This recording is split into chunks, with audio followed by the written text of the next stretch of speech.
It's Victor Perton here at the Centre for Optimism, and I'm delighted to welcome you here to Laughter and Optimism, Resilience and Wellbeing, the Habits of an Optimist. And our star of the show today is Ros.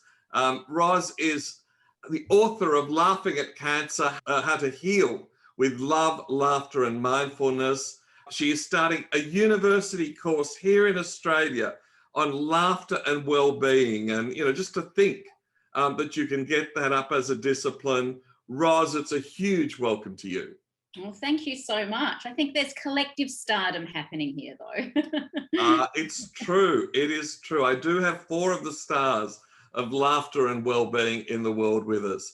And Mary Kay Morrison, the author of Using Humour to Maximise Living. I mean, what a beautiful title. A past president of the Association for Applied and Therapeutic Humour. And she's joining us from Illinois in Midwest USA late in the evening. Mary Kay, welcome. Thank you so much. I'm loving this. And Ahmad is the star of our Habits of the Optimist, Laugh Like an Optimist. He's in Sydney, Australia. One of the people who just helps lift everyone from stars to stardom. Ahmed, welcome. It's very kind of you. It's great to be here. Great to be here. And Noirin, the creator of the Habits of an Optimist. And for those of you who don't know, Noirin always says she's not a natural optimist. She's actually a learned optimist. And so all of the lessons she shares with you on optimism has helped to make her the optimist that she is. Welcome, Noirin. Thank you. And to everyone who's online, we've got people, as I've said, from the United States, across to India, to Indonesia, across Australia. Some people awake late at night in Europe. So welcome to all of you. Please use the chat function vigorously. Throw up some questions for the Q&A. And as you ask your questions, as we always do on these events, we'll be lifting you up onto the stage to join the panel. And then when we reach the end of the session, it'll actually be a bit of a wild mic. So all of you join the panel and we'll be gossiping and talking to each other. But as we always do at the Centre for Optimism, the first question we ask each of our guests is, what makes you optimistic? So those of you who are attendees, in the chat box, what makes you optimistic? Ros, what makes you optimistic? People such as yourself, people who have joined in today in this incredible panel discussion, that's what makes me optimistic. And talking about optimism, what you place your attention on, what you focus on grows. So the more we talk about optimism, the more optimistic I become. Yeah, no, perfect. And Mary Kay, what makes you optimistic? I've been thinking about that, and I also have studied the whole idea of humor, what generates a sense of humor in people. And I'm curious about, Noirin, that you've worked on being optimistic, because I talk about in my books the idea of nature versus nurture. So people are born differently, I think. Some kids are born laughing and other kids are born with a not the nature that maybe they laugh all the time, but I think, like Noirin indicated, you can develop a sense of humor and a sense of optimism. And I think, so I think a combination of nature and nurture, and I've always felt optimistic, but I think it's because I had optimistic, positive parents and an optimistic environment. So I think those things are really critical, but I also teach that, when you practice something, and I think maybe that's what Noirin was talking about, if you practice optimism and you practice humor, I think it helps to generate that in your life. So interesting question. And Noirin, I'm really interested to hear what you have to say about that as well. Well, we'll throw to you, Noirin. What makes you optimistic? That's funny, Mary Kay, that's so lovely. And I'm going to take a little bit about what Ros said as well, about teaching and practicing and all that sort of stuff. I've got to say, I'm really optimistic at the moment because I'm seeing optimism in action.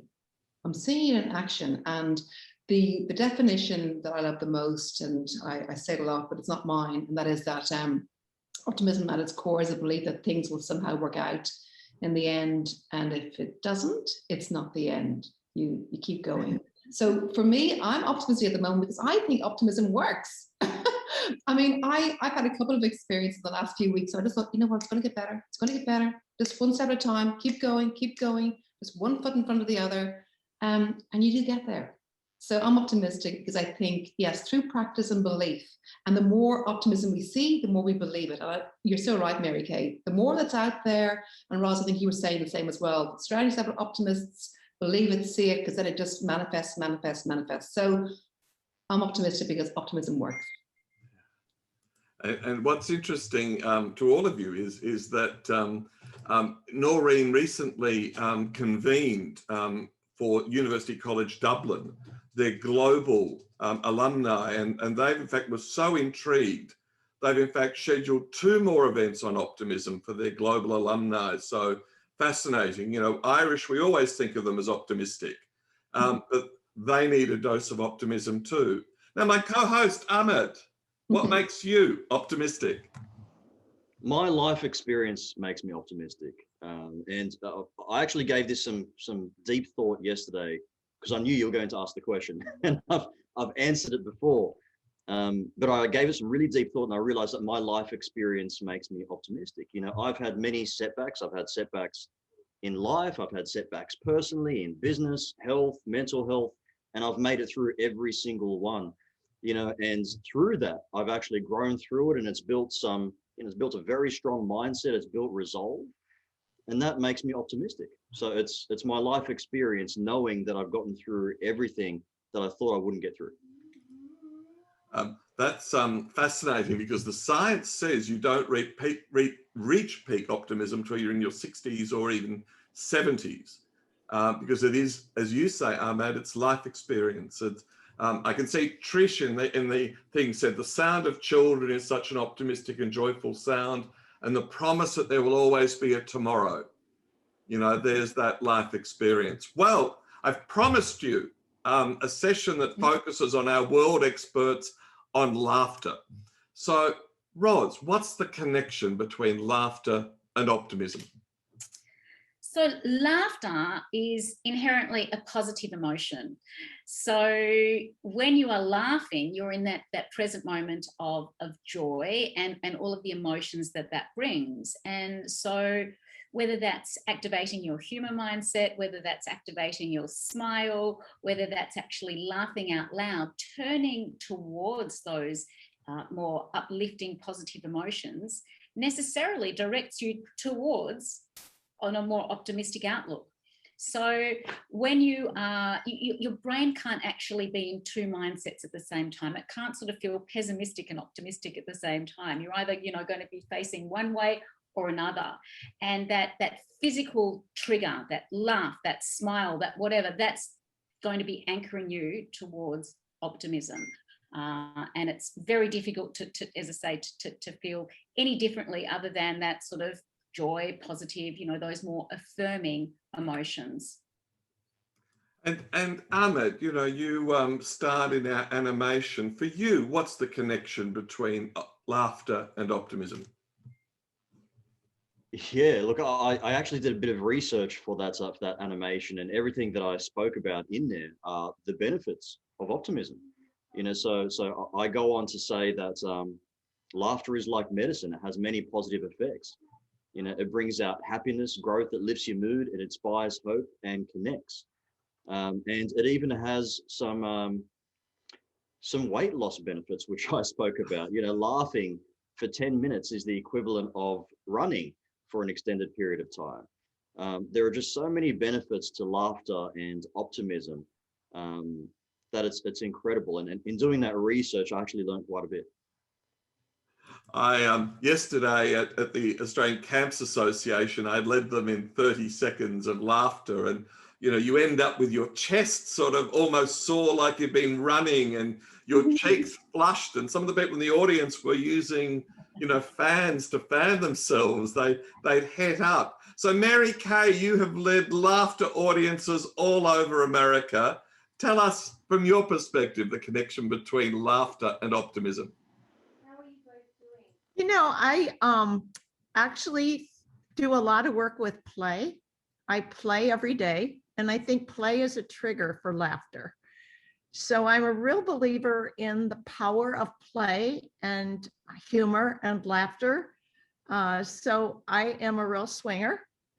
I have 5 swings in my yard, and I try to go swinging as often as I can. And it makes me optimistic, it makes me laugh, and it brings me great joy. And I think when we develop those childlike habits of laughter and fun, we naturally, it brings us to laughter. And one of the things I'm appreciating, you're talking about the research, because one of the interesting things that we've noticed is many of our medical sites now are actually touting laughter as a way to relieve stress. And so it's actually in the medical field now, which it hasn't been in previous years. So laughter is a health benefit for us, as you were talking about earlier. So piggybacking on that, but I really believe in the power of play as a trigger for laughter. So bringing back those childlike memories and experiences can bring that joyful feeling and lead to the optimism. So I'm not sure I'm exactly addressing what you're asking, Victor, but a lot of my work has been around play as a trigger for laughter and for humor. That's brilliant, because it leads us into my next question before I throw to Ahmad in his co-hosting role. But so, you know, play makes us laugh, you know, watching, you know, as people saying in the chat, watching children playing. Even my next door neighbor today, his 2 3-year-olds were climbing all over the fence and you know, putting themselves in danger, but laughing uproariously. So Ros, tell us, what makes you laugh? What's funny? What in your university course that you're going to be teaching, what is it that causes laughter? What makes us laugh? Well, there's the natural, the genuine, I suppose, you know, type of laughter, which is, you know, what, you know, the subjective nature of humor. So whether it's a joke that someone finds funny, or a particular sitcom or comedian, that's one way in which you can get your laughter happening. Or there are what's called the simulated laughter ways. So that is through laughter yoga exercises, laughter wellness. So you're not relying on something funny to happen to get your giggle happening. And then there's a third type of laughter, which is stimulated laughter, and the T is for tickling. So it's like a self-induced laughter. So there are different ways in which we can get our laughter happening. And I think that it depends on the individual. The one advantage to the non-humor based laughter therapies is, because you don't have to wait for something to, you know, be funny, they can be applied to a wide range of populations, such as people in hospitals, socially isolated, the elderly, essentially people who don't find that there's much reason to laugh in that given moment. So it's like a prescribed laughter. And that's, Mary Kay, that's actually why in recent years there has been a growth in this research, because there never used to be non-humor based laughter therapies. And it's only really since laughter yoga began in 1995 that people have paid attention to different ways in which we can get laughter happening. So many ways. The important thing is, just whatever it is, just keep on tuning into it, growing that laughter muscle, growing your humor capacity, finding the funny. So I was watching a video the other day of Dean Martin roasting Ronald Reagan. And it was brilliant humor, but I'm 62, and for me, I knew the figures and the laughter. I see with teenagers today, there's more a mocking humor, you know, that seems to derive from reality TV shows and the like. And of course, we've now got, you know, what some people call political correctness. You know, again, when I was young, you could tell sexist jokes, chauvinist jokes, ethnic jokes, and today young people look at you as if you're some sort of xenophobe. So tell us about the change in humour and laughter that you've seen. Personally, or just over a lifespan? Because both, really, yeah. Yeah, I mean, yeah, humor changes, but the interesting thing is, just recently, I think we've just, you know, with the whole COVID pandemic, you know, we had a virtual pandemic, and I actually think I've never seen so much humor just on social media, and it was a really healthy type of humor, because it was our way of responding to this thing out of our control.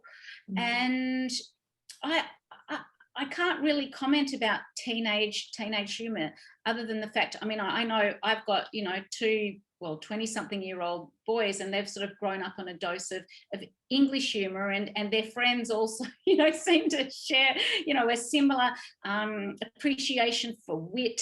And you know, they're not exactly going to, you know, be telling dirty jokes to me. It's not going to go down well. But in terms of the human lifespan, you know, we go from where children are so, you know, it's what Mary Kay was saying, you know, so childlike and tuned into play, that, you know, laughter happens all the time. You know, there's studies indicating that young children laugh up to, you know, a few hundred times a day. They don't think about it, they just laugh.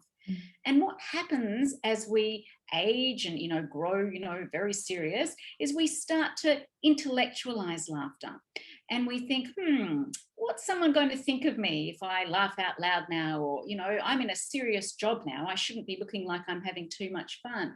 So over time, our laughter tends to sort of become more subdued and shut off, to the point that, you know, I've been in situations where something funny's happened and there's been no laughter.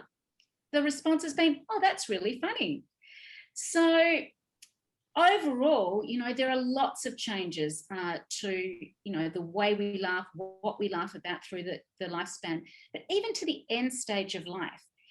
I've worked with people with dementia, and it is one innate ability that stays with us more or less to our dying day in many individuals, because it's developed before we learn to speak. You know, we smile, we laugh before communication has formed. It's a very, you know, primal, you know, instinctual behavior, and that doesn't leave us. So anyway, that's something we're going to be talking about more in the online course, because it's so, you know, there's so much to say about it. That is absolutely brilliant. I you know, that yeah, through the lifetime, I mean, that is just absolutely brilliant. Now, Ros, as I said, the most popular part of my speeches now tends to be when I start laughing, and yes, you have promised to lead us in some laughter. Okay. Now we've got I won't unmute everyone, but everywhere where you are, I want you to laugh along, and the panelists have to laugh very loudly. But Ros, you are going to lead us in 20 seconds of laughter, I think.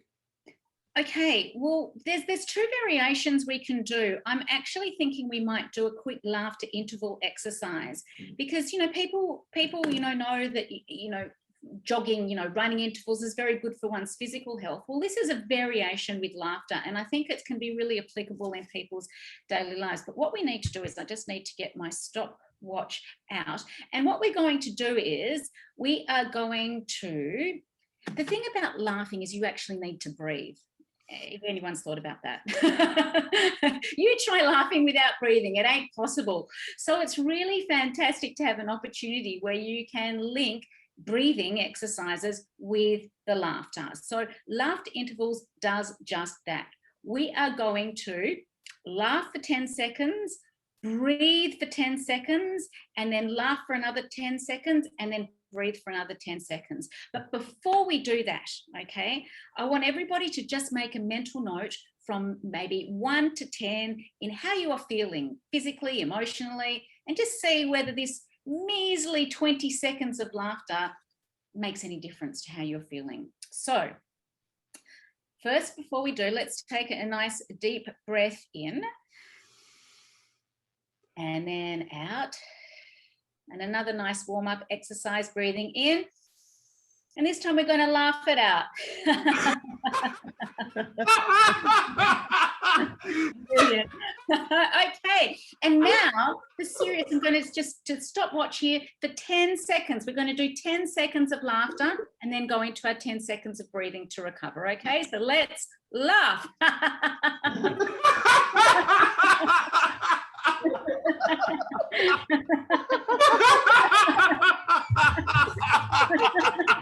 Okay, and breathe. You can see the clock. So restore your breath. And out. And laugh.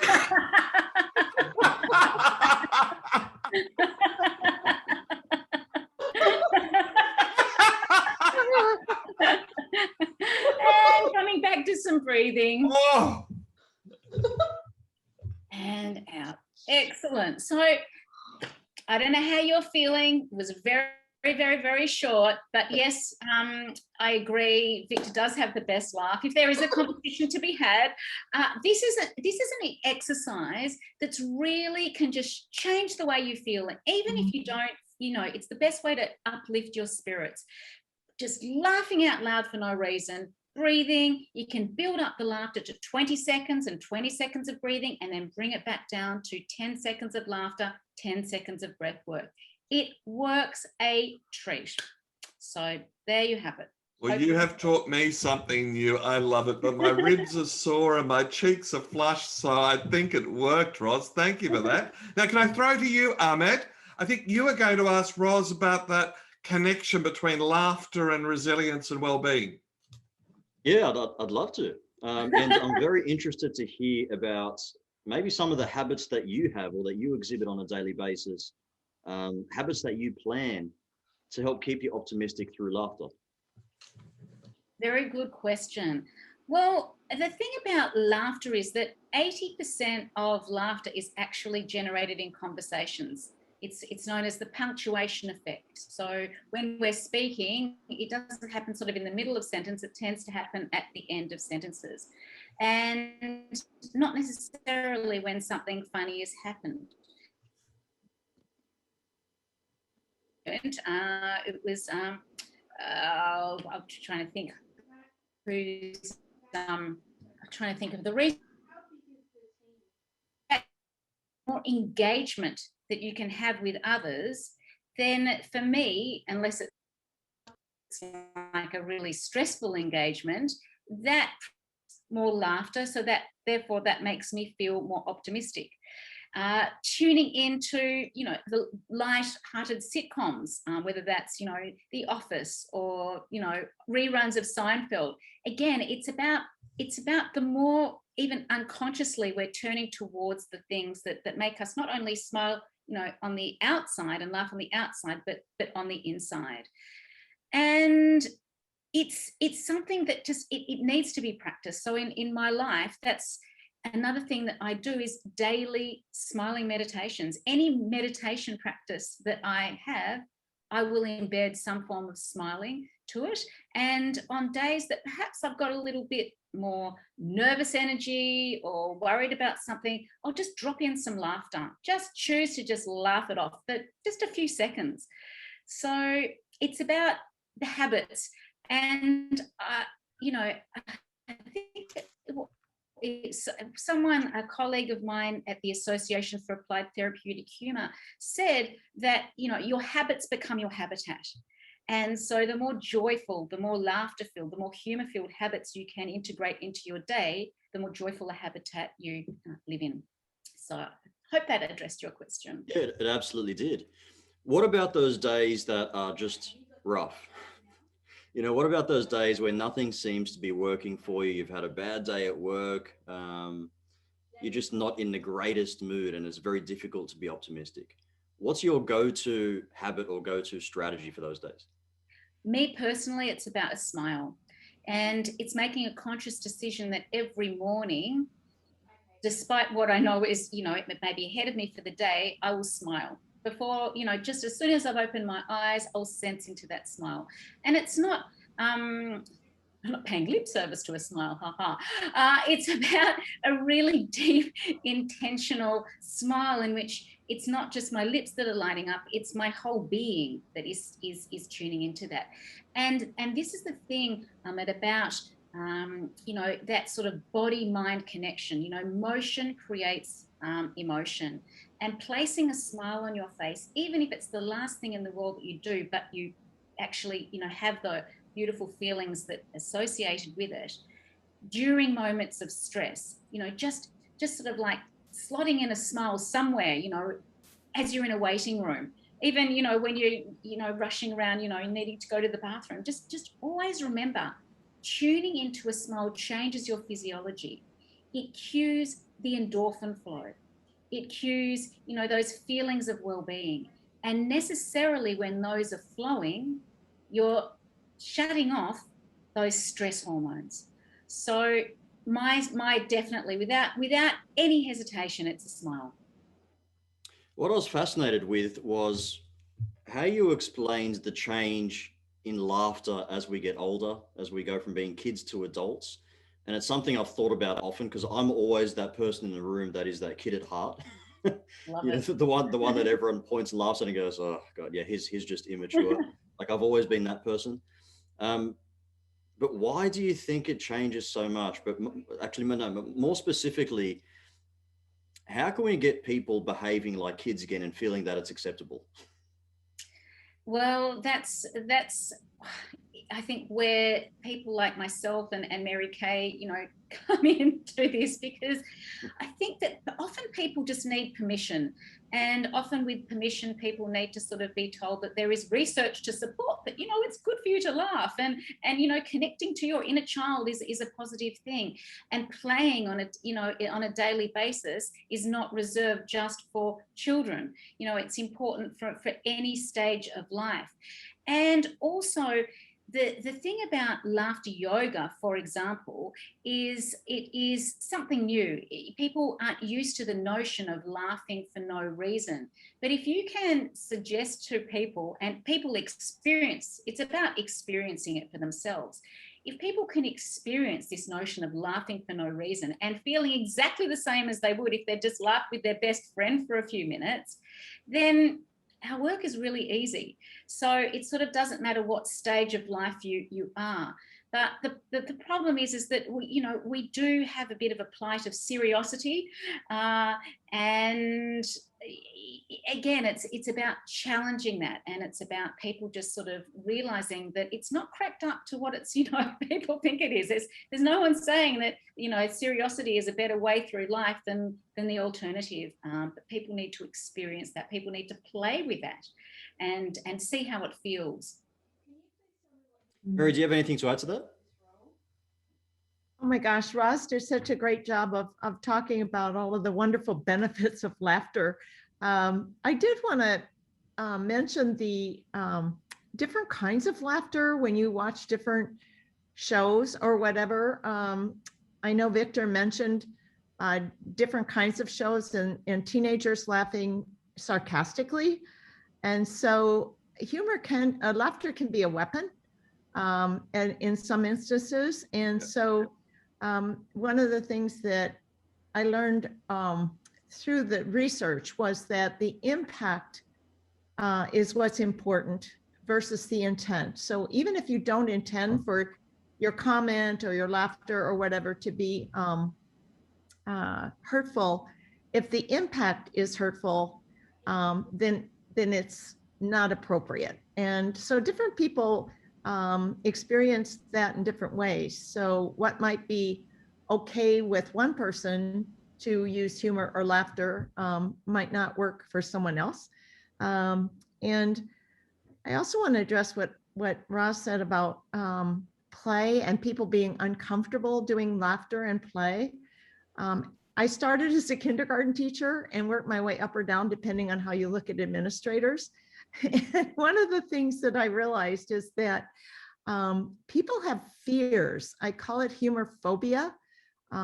People have fear of laughing or looking silly. And I think Ros mentioned that as well, that I even had 5th grade students say, we're too old for that when we ask them to laugh and play and use humor. So we kind of tend to push back on kids laughing and telling kids they have to be more serious. And that's one of the reasons I got into this work to begin with, was that we know that play and laughter are extremely beneficial for the health and also for learning.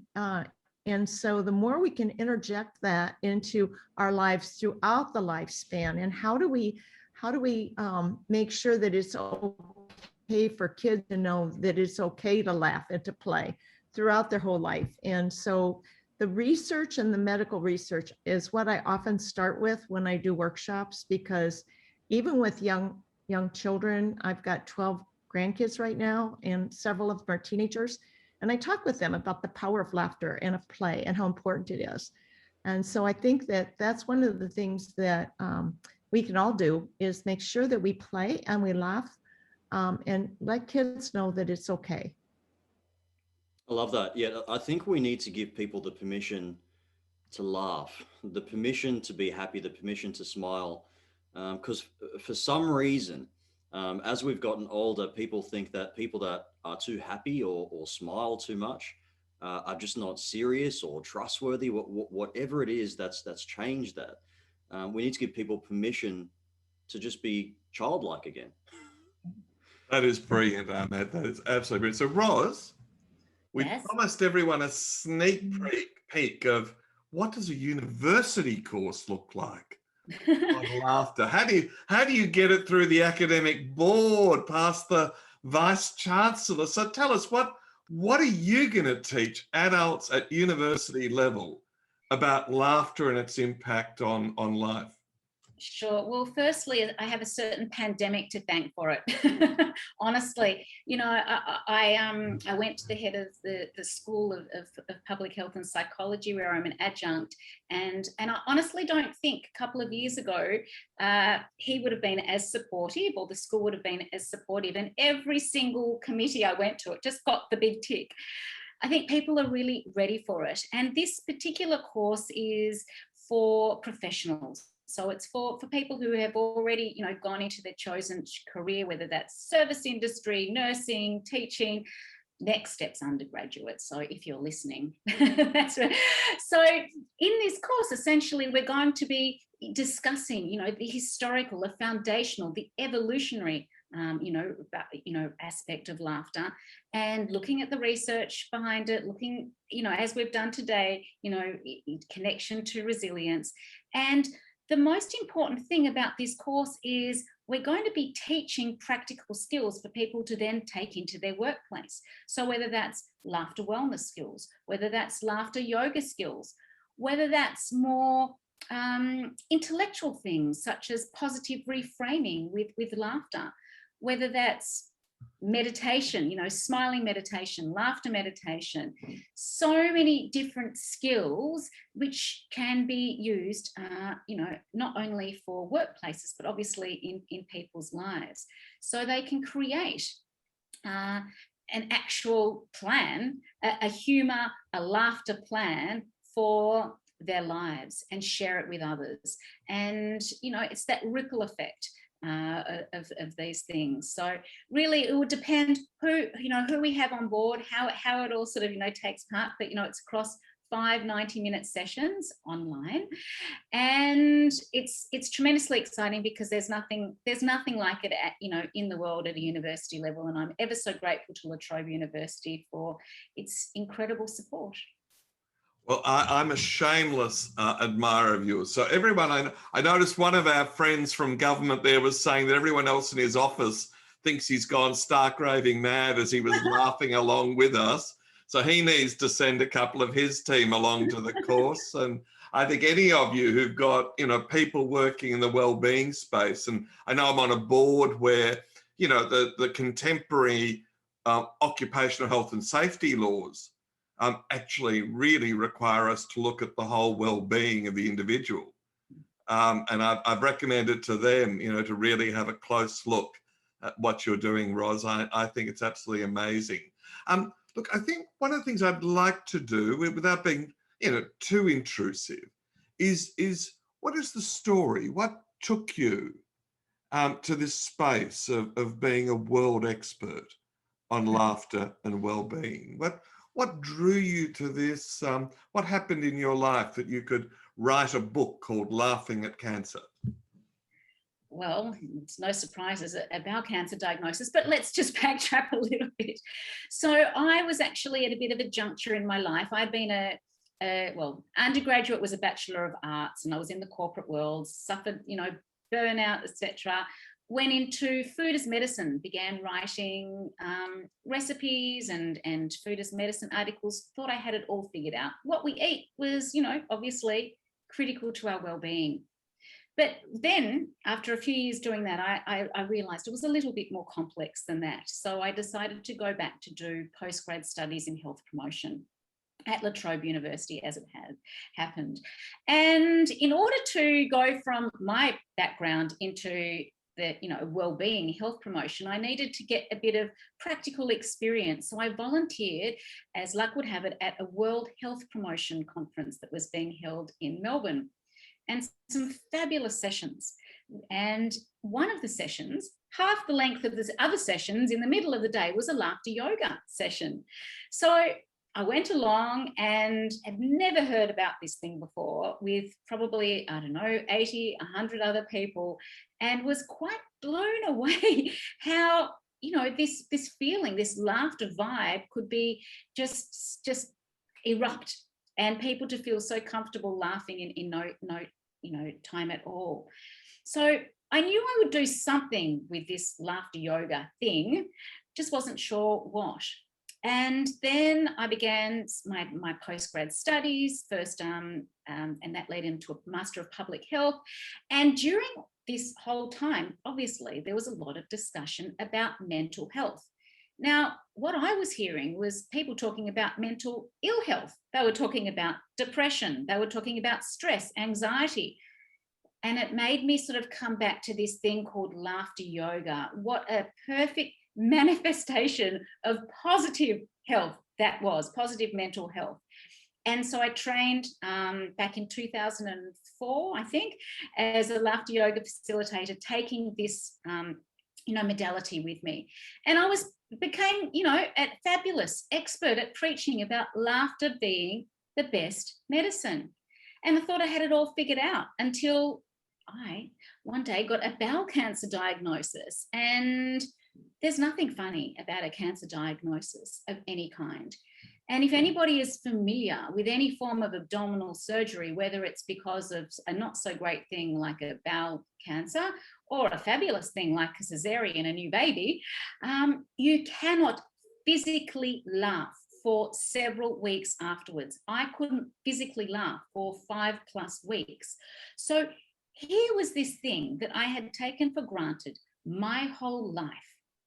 It had gone. First, because I was in no mood for laughing. And secondly, after the operation, I couldn't. So I had to actually, for the first time in my life, wear this medicine, think, okay, I know that laughter is the best medicine. I know there are health benefits, but how can I actually access this mindset when I'm in no mood and I physically can't laugh? And that really just opened up my whole mindset into expanding my understanding of what a laughter mindset is. And that, goes into gratitude. That goes into gratitude with a smile. That goes into self-compassion with a smile. That goes into just smiling, using the power of a smile, from the top of your head to the tip of your toe, to activate that dose of well-being, that healing dose, dopamine, oxytocin, serotonin, endorphins. And because of my personal experience, it just sort of made me even more devoted and committed to the cause. And I had very grateful to have opportunities to conduct research, bringing laughter into places you wouldn't associate with laughter, dialysis wards. Laughter into aged care, the LOL project, I called it, laugh out loud, very original, into aged care, into people who so socially isolated. They might be surrounded by 100 other people, but boy, are they isolated. People with dementia. And that sort of brings me to where I am now, and I'm excitedly actually working on my next book. So lots to say and lots to give and lots to be grateful for. That is so inspiring. Hey, listen, if anyone's online and you've got some questions to ask, don't leave it to us to think of all the questions. We'd love you to ask a question. So there's a little Q&A button at the bottom if you're watching us on Zoom. And if you ask a question or you've got a really good comment, we'll lift you up to join the panel. And then, as we always do in these events, as we get towards the end, you are all going to become panelists. So Noirin, what resonates with you in this conversation? Lots, actually, lots. It's been really interesting. I mean, I obviously worked on the Habits of an Optimist course with you, Victor, and Ahmed as well. But I mean, I'm just taking notes here. What's resonating the most with me, I'd say, is the permission to laugh. You know, and I think once you kind of get over that hurdle, you just laugh more easily. So I think it's really important to actually consciously think about and give yourself permission to laugh. And then the second thing is, listen, it's just essential to your health.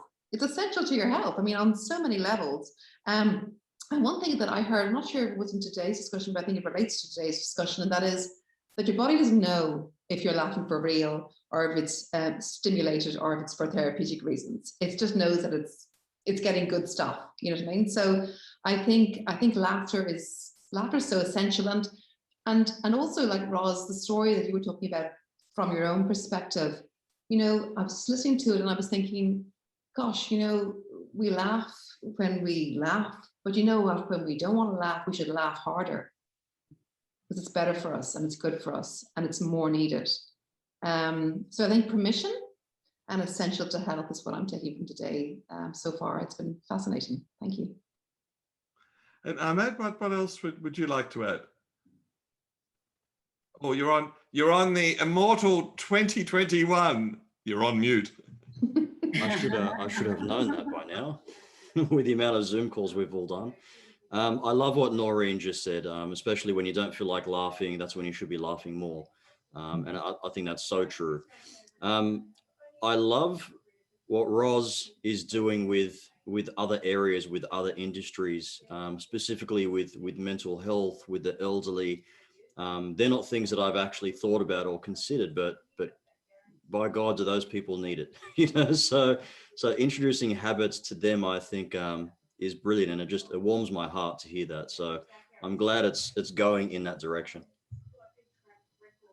Now, Marie Skelton has got a very good question she's asked in chat. And so, Marie, if you could unmute, you've got a very good question for Ros and Mary Kay on corporate life and how to do this. Sure. So thank you, Ros. This has been such a great session. I face into a lot of cynics in my role in corporate life. And I'm just wondering if you have any tips or hints for the fact lovers and the stats lovers, for how to break them down and really get them to buy in. And it's that first hurdle, I find, it's the problem, because once everyone does it, they're all converted. But just hoping you can help with that initial conversation and getting people to buy into this. Me? Okay. Well, Stanford Business School has just actually been running a, I don't know if it's a unit or something on humour in corporate. So, you know, if Stanford is doing it, then there has to be some, rigour to it. I think it's about, there are different things that you can do, and obviously you know your workplace the best. So whether it's about getting humour, laughter and play into more of a conscious choice space. So whether that is introducing, even it's just at the beginning of a meeting, did something, has anyone who had something funny happen in their week, can you please share it? Or whether it is, a particular meme or something that you've seen on social media that, you can include as part of an agenda. I know that Mary Kay has the most fabulous email signatures. So, that's something that, subtly you can do you know, create some sort of emoji or something of, you know, Marie, you know, laughing or something. And then if they're really serious, we can have a really serious talk to them about the health benefits, the science, the neuroscience of laughter. I can talk stats. And it's interesting, you know, whether you sort of tone down that sort of serious research side, or, you know, or whether you know how you address it. There are so many ways. It really depends on your workplace as to, you know, what they want. They're unlikely to say, hey, let's book a laughter yoga session, because clearly they're not quite there yet. So it's a matter of sort of breaking through some of that resistance. And again, it's what was, you know, discussed earlier. It's about trying to get people, you know, to a state where they can, you know, give themselves permission. You know, there's one physical laugh I do often at the beginning of a laughter yoga session if I sense that there is that skepticism. And it's really that sort of voice, you know, that's on our shoulder, and it's like tapping it away, you know, laughing it off. Get rid of that resistance, that resisting voice. So lots of ways in which, you know, we can do that. And hello, Pussycat. Over to you, Mary Kay. That's a great question, Marie. And I love what Ros said about, you know, your workplace.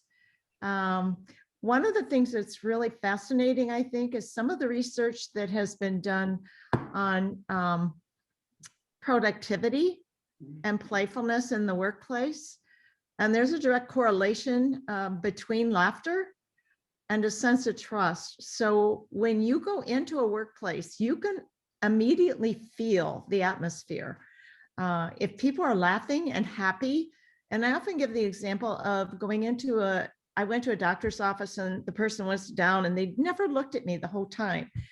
Whereas my dentist, you know, everybody's laughing, everybody's happy, and the whole atmosphere is one of joy. And when you see laughter in the workplace, you know there's a feeling of trust. People trust each other enough to laugh and to play.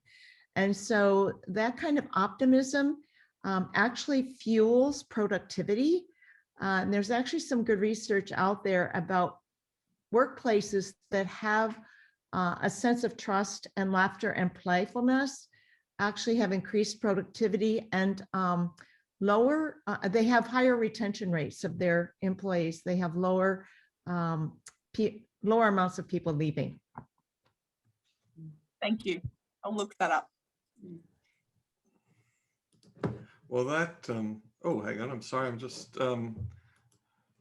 we're back on air. Brilliant question, Marie.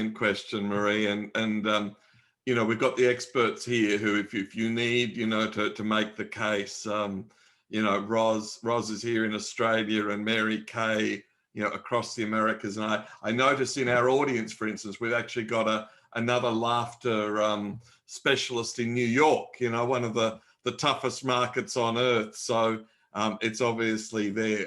So what I thought we might do is, we're getting to the 10-minute mark, if I could ask each of the panelists to round off, and then we're going to invite people who are in the audience to come up and join the panel and have a more spontaneous conversation if that suits. So Noirin, can I ask you to, in your concluding 2 or 3 sentences, what's the message that you take away and you'd like other people to take away?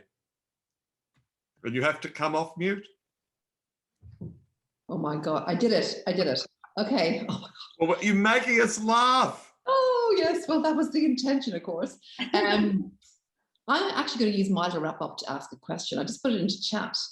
But I just think we've got to get a lot more, you know, facts and figures and, you know, kind of convictions out there, you know, with, you know, underpinned by the health stats and the neuroscience stats around how laughter is so important. So my question was actually if Ros or Mary Kay have a 1-page fact sheet, or could refer us to a 1-page fact sheet for everyone's here, you know, for everyone who's here, that can actually share it. And say, well, listen, I mean, other than the fact that laughter is fun, these are all the other, you know, the other health facts and other interesting things that should be considered too, you know, so we can have it at the ready.